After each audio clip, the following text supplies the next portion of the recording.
para que tomen su Biblia y vamos a disponernos en esta mañana a recibir palabra de Dios. Ubiquémonos en el segundo libro de Crónicas, en el capítulo 29, por favor.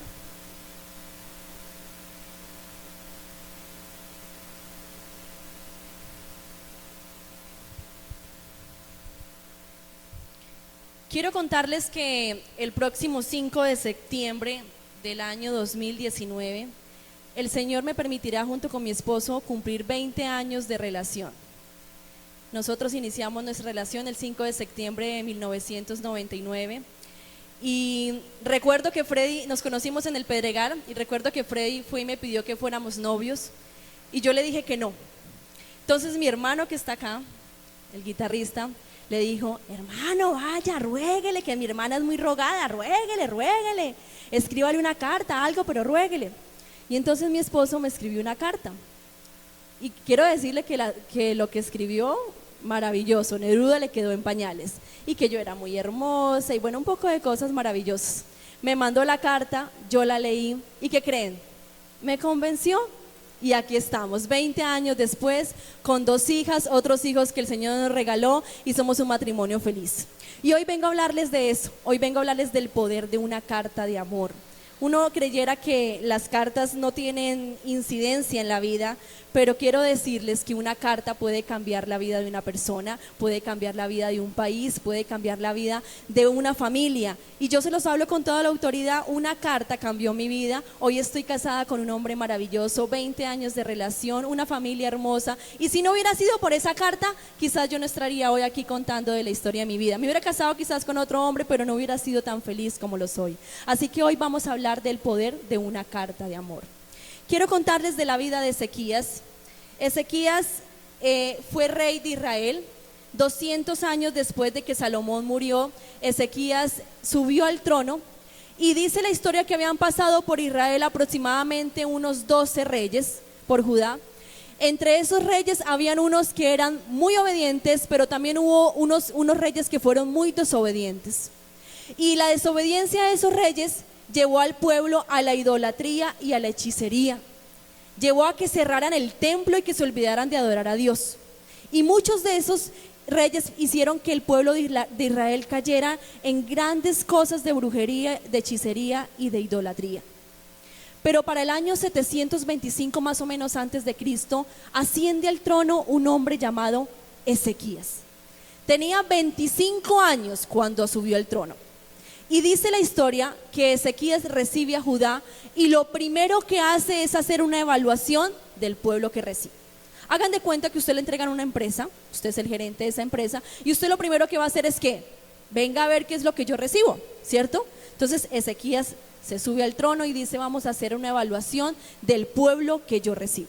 Y escúcheme bien, se da cuenta Ezequías que Israel es un pueblo, una nación que está desolada, horrorizada y que es la burla de todas las otras naciones alrededor. Más o menos yo me puse a pensar una situación como la de Venezuela. Usted se imagina que se sube este señor Guaidó a la presidencia y ¿qué encuentra? ¿Un país próspero? ¿Un país que es el orgullo? ¿Un país que es el antojo de los otros países? No, pues así le pasó a Ezequías. Se sube al trono e encuentra que Judá es un horror de país, una miseria. Estaban en guerras, cautiverios, prisioneros, un país vuelto nada, vuelto miércoles, mejor dicho, para que me entienda, como lo es tal vez hoy en Venezuela. Así estaba Judá. Y dice Ezequías: caramba, pero perdónenme la expresión que voy a usar, pero qué porquería de país me entregaron. ¿Qué es esto? Si no es que están en pobreza, están prisioneros, todo mundo se burla de nosotros, pero ¿qué es esto? Yo no sé, pero esto para mí fue impactante. Imaginar a Ezequías cuando se para allá en su trono y en vez de decir: uy, qué orgullo, se siente y mira que Judá, que Jerusalén es un país que está vuelto nada. Entonces dice: voy a pensar qué fue lo que pasó. ¿Cómo fue que llegamos a este punto? ¿Cómo fue que 200 años después de ser esa gran nación del rey David, donde todos nos admiraban, donde todos nos envidiaban porque ganábamos y ganábamos guerra. ¿Se acuerdan las épocas del rey David? Donde salía la guerra y ¿qué pasaba? Y ganaba, y ganaba, y ganaba. Y 200 años después, ese país está hecho nada. Y entonces Ezequías se pone a mirar y se da cuenta que lo que pasa es que los reyes que lo antecedieron, ¿qué hicieron? Cerraron el templo y se olvidaron ¿de qué? De adorar a Dios. Incluyeron la brujería, la idolatría y la hechicería, y lentamente el país fue sucumbiendo en una miseria que el Señor sabe qué hizo. Venga, yo me tapo los ojos y yo no miro. Este país quedó vuelto nada y el Señor se apartó y los abandonó. Por eso estaban así, por eso Jerusalén estaba así, porque se habían envuelto en tanta porquería, se habían dejado llevar por tantas filosofías. ¿Sabe qué dice la Escritura? Que ellos fueron introduciendo creencias de aquí y de allá y de aquí y de allá, y adoraban un montón de dioses. Se habían olvidado del Dios que los había sacado, creían en todo y a la vez creían en nada, tenían un sancocho en esa cabeza impresionante. Y Ezequías dice, pero ¿qué es esto? ¿Dónde es que estamos parados nosotros? No, esto tiene que cambiar. Y si yo voy a ser el rey, a partir de ahora, escúcheme bien, a partir de mi gobierno, a partir de mi reinado, ¿las cosas qué? ¿Las cosas qué? Díganlo con fuerza, las cosas que van a cambiar. A partir de que yo tome el cetro, la corona de este lugar, las cosas aquí van a cambiar. Van a cambiar. Se propuso Ezequías a que todo tenía que ser diferente, a que Jerusalén tenía que cambiar. No permito, no concibo más que esto siga en esta miseria. ¿Y sabe qué dice el versículo 6 del capítulo 29, segunda de Crónicas? Dice: nuestros antepasados dejaron de adorar a Dios y abandonaron su templo, desobedecieron a nuestro Dios y cerraron las puertas de su templo y dejaron de adorarlo. Apagaron las lámparas, dejaron de quemar el incienso y no volvieron a presentar ofrendas en su honor. Por eso Dios castigó a los habitantes de Judá y de Jerusalén, y fue tan grande el castigo que no salimos de nuestro asombro. Y nuestros padres murieron en batalla, y nuestros enemigos se llevaron prisioneros a nuestros hijos, a nuestras hijas y a nuestros esposos.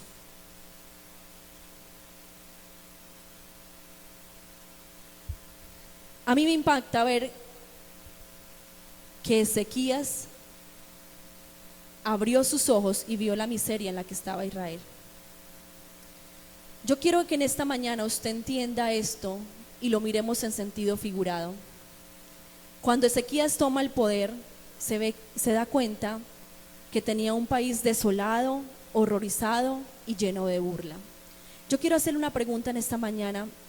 Cuando su familia, sus primos, sus tíos, sus abuelos lo invitan a una reunión familiar, a un cumpleaños, a una Navidad, a un Año Nuevo, qué sé yo, cualquiera de esas reuniones familiares, ¿usted se presenta con orgullo ante su familia? ¿O usted prefiere no ir porque usted siente que la gente se va a burlar de usted porque usted no sobresale? Así se sentían ellos, como allá, como la burla de la familia, de las otras naciones, porque no hemos sobresalido, porque no somos bendecidos. Y no me refiero a esto, porque la gente asocia bendición con dinero. Me refiero a que usted se sienta orgulloso de lo que usted es, a que usted se sienta empoderado, que se sienta con valor, que no le dé pena ir a una Navidad, a un Año Nuevo, a que a sus abuelos, sus tíos lo vean, a que usted diga, no, mejor no vayamos por allá, ¿por qué no? Cuando en realidad usted sabe que es que le da pena, porque usted no se siente orgulloso de lo que es en su vida. ¿Sabe que así pasaba con este pueblo? Era en la burla de los vecinos, no se sentían orgullosos. ¿Y sabe que se dio cuenta Ezequías? Que era que se habían olvidado de Dios. Y me impacta que la primer decisión que toma como rey es abrir el templo. 6 cosas hizo Ezequías y se las voy a describir una a una rápidamente. Dice en el versículo 5 del capítulo 29, le dice: levitas, por favor escúchenme, purifíquense ustedes y purifiquen el templo del Señor y saquen todas las cosas que son profanas en este templo. fue la primera decisión como rey. Me hacen el favor, todos aquí se me bañan y se me purifican. Palabras más, palabras menos. Llegó el cambio. Aquí todo mundo se me va a quitar todas esas vestiduras, todo ese mugriento, todo ese pecado, y todo el mundo se me purifica. Más o menos así dijo Ezequías, porque aquí las cosas van a cambiar. Y mire lo que hizo. Lo acabamos de leer en los versículos 6 al 9. Lo primero que hace Ezequías es reparar las puertas del templo, porque estaban dañadas. Habían cogido el templo y lo habían llenado de dioses, lo habían llenado de cosas profanas, hacían sacrificios a otros dioses. El templo estaba vuelto nada. Y entonces dice Ezequías, me hacen el favor y me reparan las puertas, porque las puertas están dañadas. Y si usted mira esto en sentido figurado, yo le voy a decir algo. Una puerta es un objeto que permite el acceso a un lugar. Y cuando una puerta está dañada, ¿sabe qué pasa? Cualquier cosa entra y sale sin permiso. Y si usted piensa en esto, en la puerta, que la puerta de su corazón está dañada, por Dios, diga, wow, qué horror. Cuánta porquería ha entrado en mi vida y en mi casa, porque esa puerta ha estado dañada. ¿Sabe qué fue lo primero que hizo Ezequías? Reparar la puerta, porque la puerta estaba dañada. ¿Y sabe cómo la reparó? Dijo, la voy a reparar con la madera. ¿De qué? De la cruz de Cristo. Esto lo estoy hablando en sentido figurado. Y le voy a poner a esa puerta una madera que sea impenetrable al pecado. Eso fue lo que hizo Ezequías. Lo segundo que hizo, ¿qué fue? Fue abrir las puertas. Y dijo, de una vez las puertas están reparadas, las vamos a abrir. Pero las voy a abrir para que ahora la gente entre y adore al Señor. Eso fue lo segundo que hizo. Abrir las puertas del templo. Abrir las puertas del templo para la bendición. Y cerrarlas cuando venía el pecado. Pero como la puerta estaba dañada, entraba y salía cualquier cosa. Así que después de repararlas, dijo, ya que la puerta está buena, la vamos a abrir. Lo tercero que hizo en el versículo 6 dice fue encender las lámparas. ¿Y usted sabe qué es la lámpara? El Salmo 119, 105 dice, lámpara es a mis pies, ¿qué? Tu palabra, y lumbrera a mi camino. ¿Sabe qué fue lo tercero que hizo? Decir, Señor, yo voy a coger esta palabra y la voy a volver la lumbrera de mi camino. A mí me entristece, y se lo digo con mucha autoridad, que hoy en día la gente esté leyendo y escuchando cosas que no son la palabra de Dios. ¿Y sabe qué está pasando? Que sus caminos están como entenebrecidos, porque están escuchando cualquier cantidad de cosas profanas que no están en la palabra de Dios. Pero cuando tú lees la palabra de Dios, dice la Biblia, alumbra tu camino. Eso hace la palabra. ¿Sabe qué hacían saben cómo funcionaban las lámparas en la antigüedad? Las lámparas en la antigüedad se les echaba aceite, porque el aceite era el combustible y ellas servían para iluminar los hogares y los caminos. ¿Sabe qué es el aceite?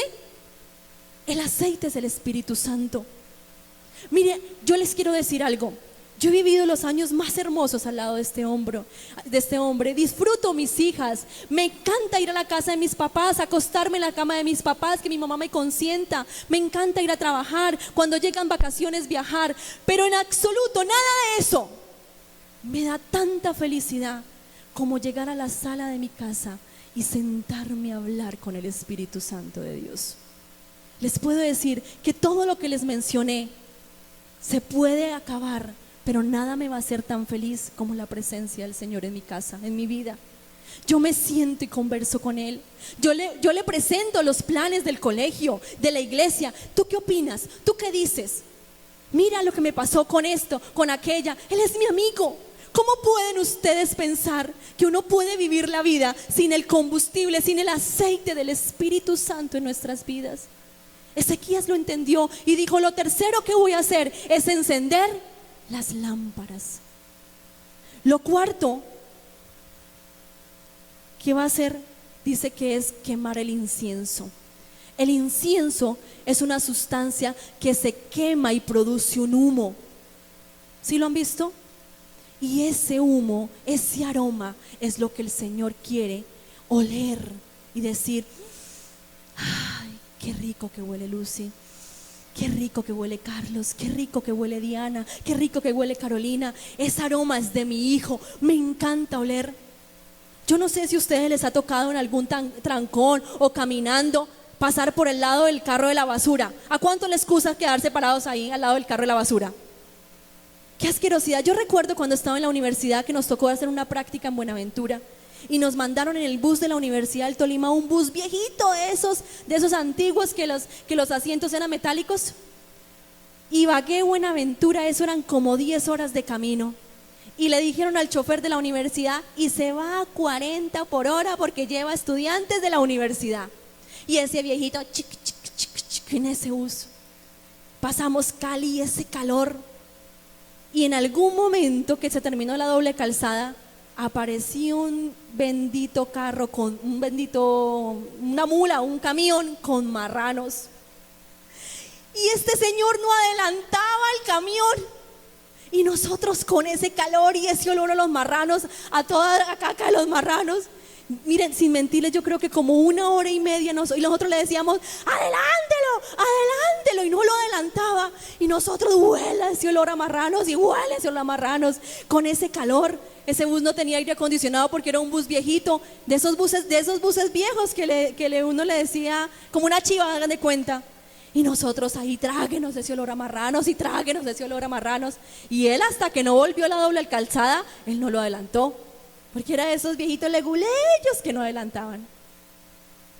Mire, yo pienso en esto y digo: ¿será que nosotros le olemos al Señor a incienso o oleremos a marrano? ¿Cuál es el olor que nosotros producimos? Por eso dijo Ezequías: lo cuarto que yo tengo que hacer es que ¿qué? De este templo emane un aroma agradable para el Señor. Lo quinto fue presentar ofrendas. Y esto que sí es difícil, porque cuando nos dicen de, uno lo piensa 2 veces, pero cuando le dicen reciba, aquí estoy, ¿a qué horas? ¿Dónde? ¿Cómo es? El dar cuesta, el despojarse cuesta. Pero fue lo quinto que hizo el rey para restaurar todo lo que estaba pasando en su nación. Y lo último, lo sexto, sacó todo lo profano del templo, sacó todos los ídolos, sacó toda la porquería que había en el templo y purificó la casa del Señor. 6 cosas hizo el rey, 6 cosas hizo para poder liberar a su nación de lo que estaba pasando. Habían cerrado la casa del Señor y se habían olvidado de adorarlo. Y a mí me parece que nosotros debiéramos también evaluar nuestra vida y pensar si nosotros en algún momento nos hemos olvidado de purificar nuestra casa, de purificar nuestro corazón. Y si es que nuestra vida hoy está horrorizada, hoy está sucumbida en tanta miseria a causa de todos estos errores. ¿Sabe? Justo después de que el templo estuvo listo, el rey Ezequías llama a todos los sacerdotes y les dicen: hagamos el primer culto, celebremos el primer culto. Y reunió a todos los levitas y ofrecieron toros y trajeron a los cantores y tocaban instrumentos y se hizo un gran culto, una gran celebración. Y estaba el rey Ezequías, se sentó y se puso a mirar el culto y dijo: caramba, tan bonito el culto, y nosotros aquí tan solitos, y las otras tribus ¿qué? ¿Y sabe qué dijo Ezequías?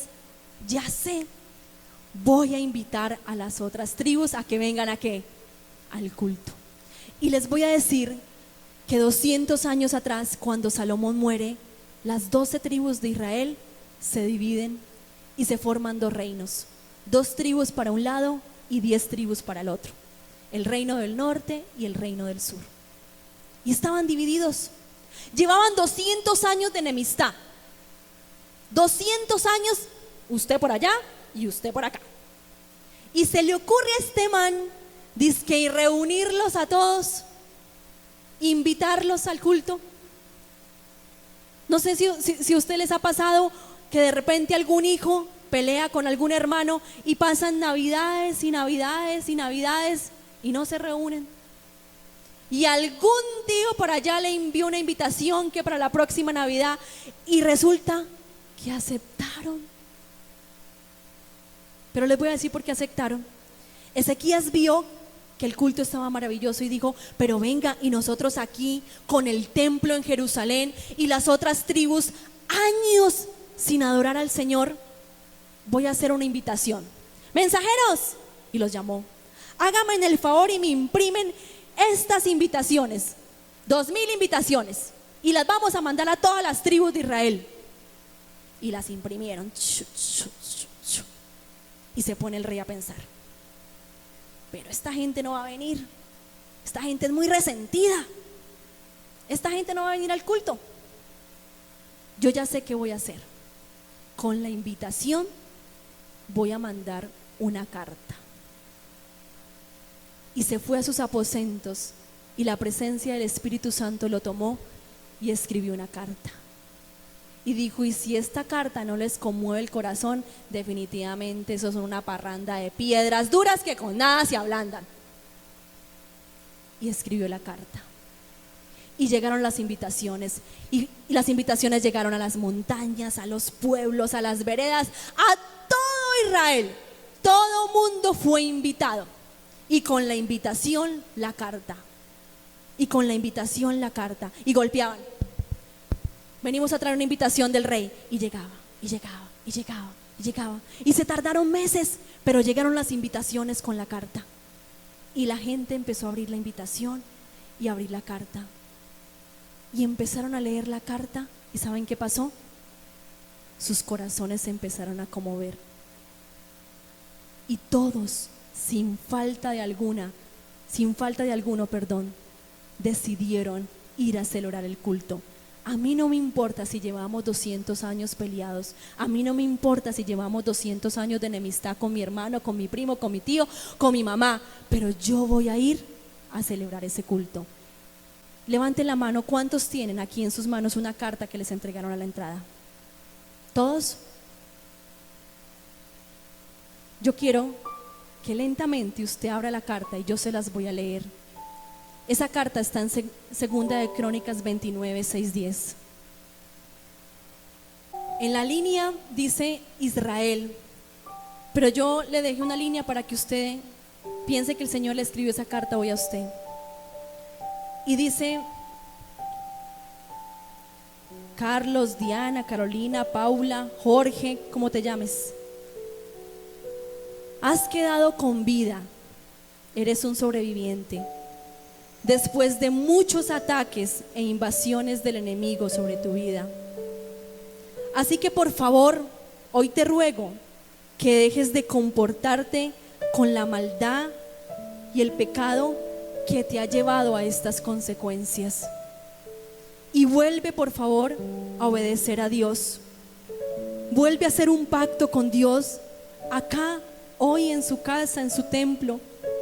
Te aseguro que si así lo haces, el Señor va a dejar de estar enojado contigo y volverá a aceptarte. Por favor, te ruego que no seas terco, como lo han sido tus antepasados, que por infieles es que terminaron así de castigados y derrotados en maldición. Por favor, vuelve a obedecer a Dios y Él hará que tu familia que está prisionera hoy sea libre. Postdata: nuestro Dios es bueno y muy amoroso, y si lo buscas, Él no te va a rechazar. Esa fue la carta que el rey envió a todas las tribus. Y esa carta hoy también es para ti. Por favor, no seas más terco, dice el Señor. Mira las consecuencias de tu vida. Mira cómo has terminado, dice el Señor. Si tú estás hoy aquí sentado, es porque eres un sobreviviente de enfermedades, de quiebras, de divorcios, de frustraciones. Estás aquí todavía con vida. Yo sé que el enemigo te ha atacado mucho, te ha invadido muchas veces. Pero el Señor te dice, por favor, deja de comportarte con tanta maldad. Mira las consecuencias de eso. No seas más terco. Y hoy te pido que vengas y hagas un pacto aquí en su templo. Te aseguro, dice Dios, que si hoy lo haces, yo ya no voy a estar más enojado contigo. Y yo voy a volver a aceptarte. Y voy a sacar a tu familia y a tus sueños de esa cárcel donde están prisioneros. Pero lo más lindo es el final. El final dice: yo soy un Dios amoroso, yo soy un Dios bueno, y no me importa todo lo que hayas hecho, yo no te voy a rechazar. Eso decía esa carta. Dice la historia que eso que hoy produjo en su corazón y esas lágrimas que usted está hoy derramando, eso pasó cuando llegó a casa de toda Israel. Y dice que todos aceptaron. Y la fiesta tuvo que aplazarse y tuvo que celebrarse en el mes de mayo. Estaba programada para principios de año, pero se hizo en mayo. Y dice que se reunieron muchísimas personas, cientos de personas, y llegaron al templo después de 200 años. Y cuando vieron las puertas del templo abiertas, eso está en el capítulo 29 y 30 de Crónicas, sintieron demasiada alegría. Se habían perdido 200 años de adorar a Dios. Y dice que cantaron, que danzaron, que comieron, que tocaron instrumentos por 7 días. El lunes, el martes, el miércoles, el jueves, el viernes, el sábado y el domingo. Y el versículo 21 del capítulo 30 dice que nunca había habido tanto gozo en Jerusalén desde los tiempos de David. Y estaban tan llenos de alegría que le dijeron: Rey, no queremos parar. Yo sé que tú nos invitaste a una fiesta de 7 días, pero yo no quiero parar. ¿Y sabe qué dijo el rey? No paren, alarguemos la fiesta por 7 días más, porque ese gozo no lo habían sentido jamás. Ese gozo nunca lo habían vivido. Habían muerto generaciones sin saber qué era el gozo de adorar a Dios. Y la fiesta duró 14 días y se extendió. ¿Sabes qué quiere decir eso? Que el Señor te da 7 días de la semana en un gozo pleno. Pero si tú quieres más, Él te lo puede duplicar. ¿Y sabe qué pasó al final? El versículo 27 del capítulo 30 dice que la fiesta clausuró con una oración, y esto me impactó. Los sacerdotes y el rey reunieron al pueblo y oraron y lo bendijeron. ¿Y sabe qué dice ese versículo? Usted léalo en casa. Que esa oración llegó a la habitación de Dios en el cielo, a la habitación, a los atrios de Dios en el cielo. ¿Usted se imagina que usted hoy haga una oración pidiendo bendición y esa oración no llegue al cielo, llegue a la habitación, a la recámara de Dios, y Él la oiga y diga: he escuchado y voy a bendecir a este pueblo?